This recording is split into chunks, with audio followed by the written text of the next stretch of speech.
Hello. घरे पहुंच गई ल। बस अब नहीं पहुंचे थी।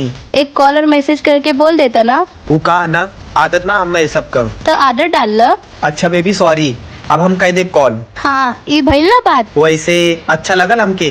का अच्छा लागल। अच्छा लागेला हमरा कि तू हमारा पे हक जतावे लो। तू हमारा हवा तो हक का पड़ोसी पर जताई। अरे ना ना, बिल्कुल नहीं, तोहार हक बा।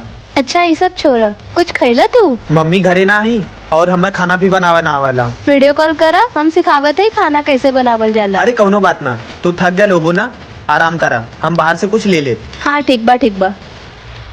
कुछ कहला का तू। नहीं, हम तो कुछ ना कहानी है। अच्छा हमके लगा आई लव यू बोलना तू। I love you. हाँ तो हमके बोला कि परेला, तू खुद से ना बोल सकेला। हम तो उसे बहुत प्यार करीला जान।